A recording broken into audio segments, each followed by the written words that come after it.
Hi everyone, and thank you for joining us for this edition of the One Young World Together Apart series. My name is Carlotta Giacche. I'm a very proud One Young World coordinating ambassador for the UK. I also work in corporate banking, and as part of my commitment towards sustainable finance, both in my private and personal lives, I am on a mission to explore how I can and whether I can make my money matter while it grows. Joining us today is Alex Edmans, Professor of Finance at London Business School and Academic Director of the Centre for Corporate Governance. He's an expert on corporate finance and responsible business. You may have heard his TED Talk or watched it. That's called What to Trust in a Post-Truth World, which, by the way, I highly recommend. And he's written a new book, which he's here today to share his insights about. Hello, Alex. Thank you for joining us today. Hi, Carlos. It's great to be here. Thank you. Before we begin, let's just, address what has been surrounding us in the past weeks, in the past months. Where are you located today, and how has the COVID-19 situation impacted you and your daily life? Thanks. So I'm living in Bayswater in London, and on the one hand, I was tempted to feel disappointed by how the virus has affected me, because I had this book launched last week and I had about 15 launch events which have been cancelled. But to be honest, that's first world problems. I'm really lucky to have a stable job and one that I can do from home.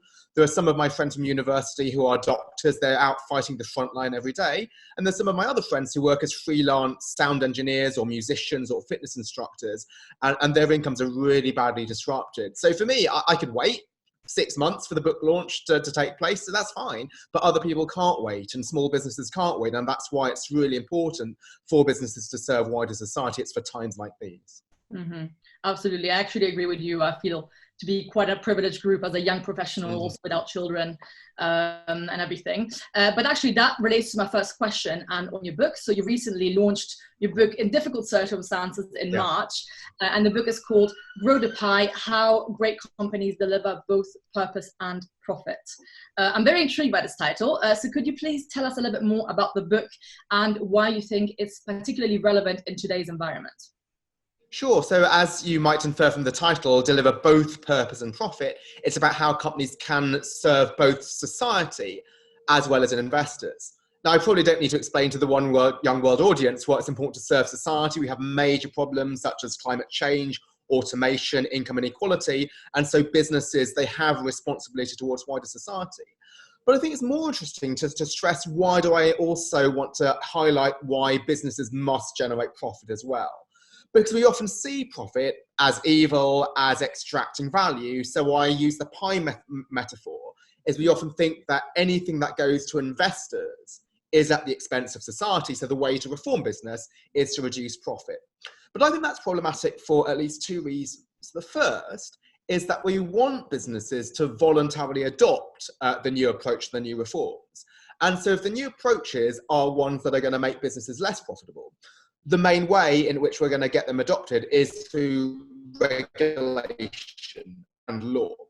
And there's only a limit to what you can do with law. For example, you could pass a minimum wage law and companies can comply with the minimum wage, but not do things such as give meaningful work and training and treat their work as well. So regulation can only lead to compliance, not commitment. But what I want is a heart change, where a leader wants to go above and beyond her call of duty in order to put this into practice.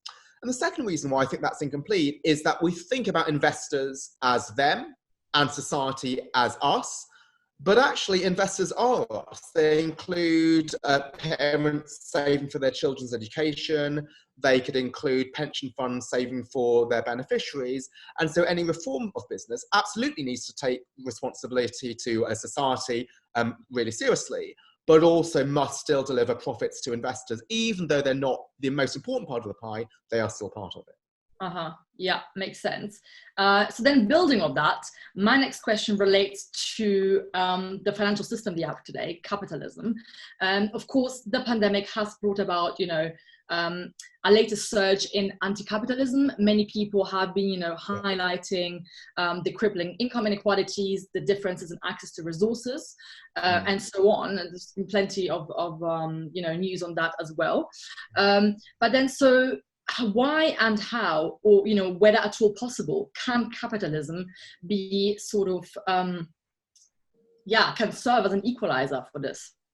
Yeah, so I actually have a much more positive view of capitalism than most people. And that might be because I define capitalism in a different way. So I view capitalism as enterprise, as innovation, as delivering great goods and services. And some of the things that people are concerned about, which is like huge monopolies, I think that's not capitalism. That's just anti-competition. That's not market forces working well. So I actually do believe that capitalism can be a solution to the problem rather than just maybe a cause of it. And indeed, we've seen some great actions. Let's say supermarkets like Sainsbury's or Morrison's, they're either giving food to food banks or they're opening an hour early for health workers or for the vulnerable. Now, that clearly doesn't maximize profits, right? Because the elderly and vulnerable aren't the biggest spenders, but that makes sure that they're able to serve the most needy. And even if you take some of the large corporations, Google is giving $800 million in ads and loans to help businesses and help organizations which are part of the relief effort. And the companies, which are the ones which are guaranteeing their workers jobs, those are the successful companies which were able to have some savings in the good times and are able to keep the jobs afloat. Whereas there's other companies which unfortunately are going under, and those might have been the ones which were not successful in the past. So we don't want to see businesses as evil. We want to promote successful businesses because the successful businesses are the ones that when times are tight are able to help out wider society. Now, clearly what matters is how they generated their success. So we don't want ones that generated their success by price gouging customers, but the ones that generated their success by providing great products and great services, those are the ones that are still leading the relief effort nowadays. So I think reforming business involves working with companies, not against them. Okay. But I guess then the other part would be, if we take governments, do you think that they should have a role in ensuring that that the slices of the pies are shared more equitably, or supporting the pies getting bigger? Yeah, so I think governments do have a major role. So markets do fail, and so we can't just leave it to the markets. But your first question, Carlotta, is do governments have a role in ensuring the pie is split more equally? I actually think the main goal is to ensure that the pie grows. So why is that? Firstly, let me stress that by the pie, I don't mean financial wealth. I mean social value. So clearly just growing financial wealth, that's not something which is good for wider society. But if we see the pie as social value, we want that to increase. And I do believe that the increase in social value is more important than actually the division. So let's give one example. So let's think Disney. That company was really controversial last year because the CEO, Bob Iger, got paid $66 million. And people thought, well, that's extortionate. He's stealing this from the rest of the company. But actually, why was he paid so much? It wasn't that he was splitting the pie, paying himself at the expense of everybody else. He'd grown the pie by being really successful. So since he took the helm, the stock price had gone up by 6 times. And we don't just care about shareholders, we care about workers. He created 70,000 jobs.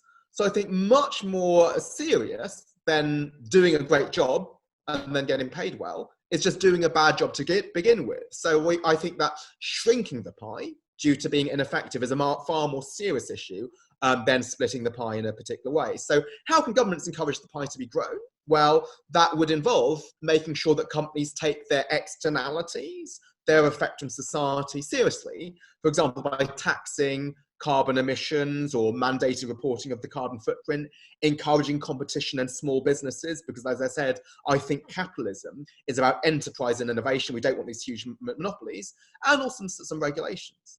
Now, to the extent to which the division of the pie is also important, right? We do want an equality, but I would say the first thing is to make sure there's social value and then to split it. And that's through things such as the tax system. So the tax system can redistribute from those who have to those who haven't. And there's a lot of focus currently on CEOs being paid too much. But notice that inequality is not just from CEO pay, right? Lawyers are being paid a lot. Anybody who's got something scalable, such as a footballer or a musician, they're being paid a lot. So I think why a tax is powerful is that addresses high pay from any source, not just CEOs, and that's a much better, more systematic way to address inequality. And going back to the Disney example, do you think that then, in your opinion, the value that sort of the CEO and Disney as a company brought to society, or had, in their role as a company, the purpose of the company, do you think that that is proportionate to the pay that the CEO received?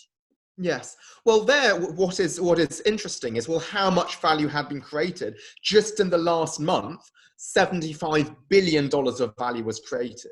Now, clearly, not everything was down to the CEO. It was down to all the hardworking employees as well.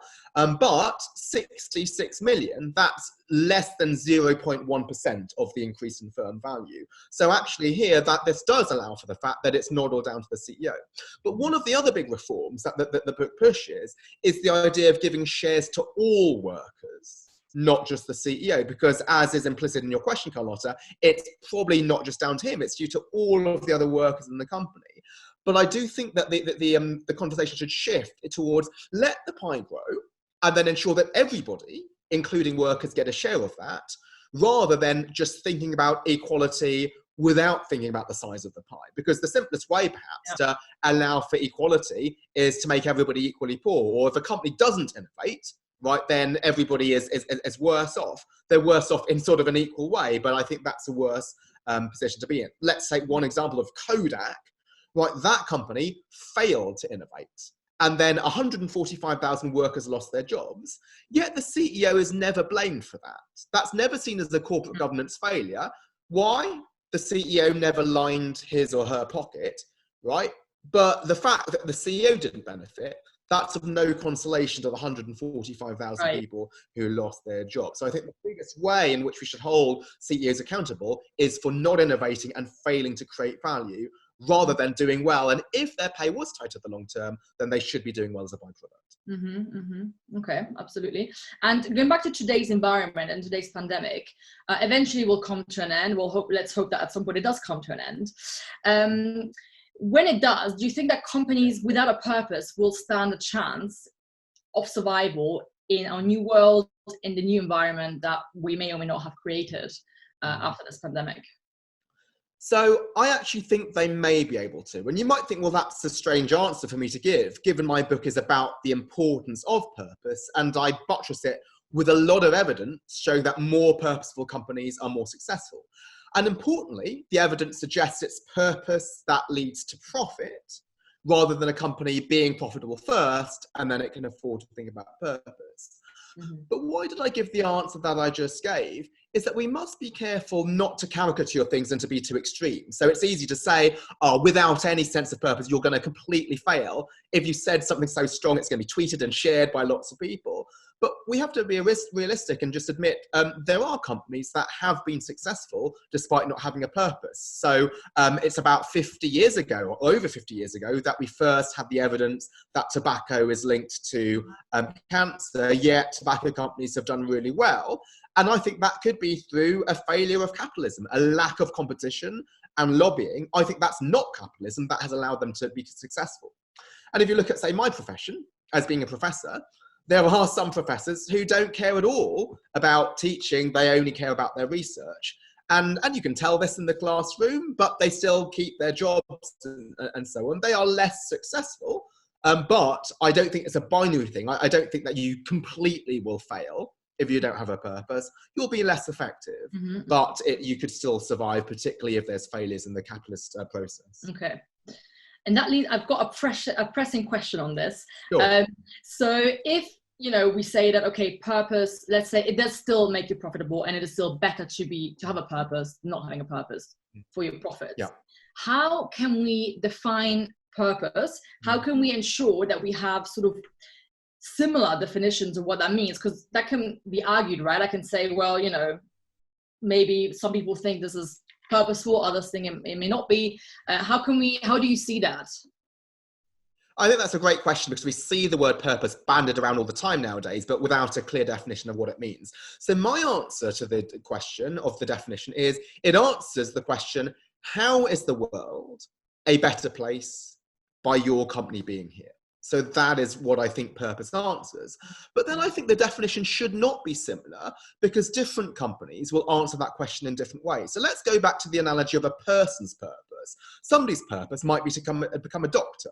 Another one might be to become an entrepreneur. Another one might be to become a teacher. So different citizens, just based on their talents, will serve the world in different ways. And I think that should be the same for companies. So where I see some companies getting this wrong is companies think they need to be all things to all people. So they will say, my purpose is to serve customers and employees and the environment and shareholders and taxpayers and communities. And that sounds great, but it's unrealistic because you're going to face some trade-offs. So let's say you're an energy company and you're thinking, do I shut down this coal-fired power station? If I do that, I'm going to help the environment, but it's going to be bad for employees. I'm going to make people redundant. So if your purpose is to help the environment and workers, right, you're not going to be able to make that trade-off. So somebody who's got a clear purpose of what is first among equals, we think the climate issue is so strong, we're going to prioritize that. I think that company is going to be more able to make a decision. Similarly, I don't want to be both a professor and a doctor, right? The problem of cancer is a huge problem, but I recognize I'm not going to be able to solve it. So what I'm going to focus on is to try to do my evidence on purposeful businesses and communicate that to the public. And that's what I'm choosing to focus my efforts. Okay, yeah. No, thank you for sharing that. This resonates with me, and I hope other ambassadors very much, actually, also because I work in financial institutions, and there the challenge is always, you know, how do you define sustainability? How do you measure it? Because otherwise, how can you integrate it into your processes or, you know, make life easier for your clients? We've touched a bit upon, you know, companies who are getting it right. For example, you mentioned Disney. You also mentioned companies who are not really getting it right. Are there any other firms that you'd like to mention that you think, you know, are worth knowing about? Yeah, I'll mention a couple. So one is Unilever, which has been known for a long time as a sustainable business. So what are they doing? They're donating 100 million euros of soap and sanitizer, bleach and food. So their products are ones which are particularly relevant for the crisis. And also that they're not just thinking about customers, right? Because the pie involves not just customers, but your suppliers. So they're making sure that they pay their suppliers early. And their employees, they're guaranteeing the jobs for 150,000 workers. And interestingly, not just the directly employed workers, but the contractors, such as the cleaning staff, even though they're employed by a contracting company. Right. But I also want to shift gears away from Unilever and the supermarkets, because you might think, well, those companies, they clearly can help out because they provide food. Let me think of an example of a company which might not typically be seen as purposeful, Chelsea Football Club. So there, you might think, well, what does football have to do with the crisis? Nothing. But what does Roman Abramovich have, the owner of the football club? He owns the hotel. And he says, I'm going to allow health workers to stay in my hotel free of charge to save their commutes. Or there's a chain of gyms called One Rebel, and they're allowing the gym space, which is free, to be used by the NHS for beds. And I think this goes back to the pie growing versus pie splitting idea, is if the main goal is not so much inequality, but how we can grow the pie, how we can create social value, that drives people to think about innovation and creativity. So I think the one question that everybody should ask ourselves is the question, what is in my hand? So what do you own right now? What resources do you have that you can use to serve wider society? And so that led the Chelsea owner to think, what's in my hand? This great hotel, which is unused. Or even we can think about this as an individual level. So not everybody listening to this will be a CEO, but one of my friends who's a lawyer, what is in his hand? Well, he has some funding. And so what he did is he went to his local coffee shop and said, I'm going to advance purchase 100 coffees. So that's given them immediate £300 to make sure that they don't go under. And he'll get those coffees back over the next year or so. But in his hand was the ability to fund this little business. And I think just changing our mindset, we're blessed with lots of great things. How can we use that to benefit society? Yeah, absolutely. I really like this message of what's in your hands, what's your contribution, and what change can you really make, and what's possible for you to do, given your circumstances as well. We're just out of time. Obviously, thank you so much for joining. One last question. What is, like a key message that you'd like to leave the One Young World community with? And I'll give you a bit of background on that as well. Many ambassadors in our community work for the world's largest companies, and they often struggle to also, bring this purpose narrative across the organization, to share that with their management, with their senior stakeholders. How can they bring this point across more successfully in your view? Thanks. I think the evidence is really important because that's what I've been doing out of my entire 13-year career as being a professor, is to gather rigorous evidence on the business case for purpose. So often when I speak about this and people introduce me to a conference, they'll say, this is Alex Edmans, a professor of finance. And the audience will look shocked because often the finance people are the ones who don't like purpose. They think it's a waste of money. But actually what the evidence shows is these things are fundamental to business. And it is important for evidence to be rigorous because we have this idea of confirmation bias, which is what my TED talk is about, is that if you say that companies do better, that treat society better, do better, people are willing to believe it even if the evidence is flimsy, because we'd love that to be true. So what I wanted to do is be really rigorous with the evidence, try to address all of the possible concerns and the alternative explanations. And even after doing that, the results still stayed there. And I'd also like to offer a message of hope to people, is that in the 13 years I've done this job, there has been a big shift that I've seen. So before, purpose was something which was delegated to a corporate social responsibility department, which was non-core in the organization. Now it is a CEO level issue. So you have many CEOs who run the businesses thinking about purpose. You have large investors, let's say Larry Fink of BlackRock, who care not just about profits, but also purpose. So there has been a shift. Could it be faster? Absolutely, but certainly we're moving in the right direction. Please give a big thank you to Alex for having joined us today. I hope you all enjoyed listening to this discussion. Please, of course, make sure to like, comment, share the session across your communities. Thanks again for watching, and Alex for joining us today. And I hope you all stay safe. Thank you.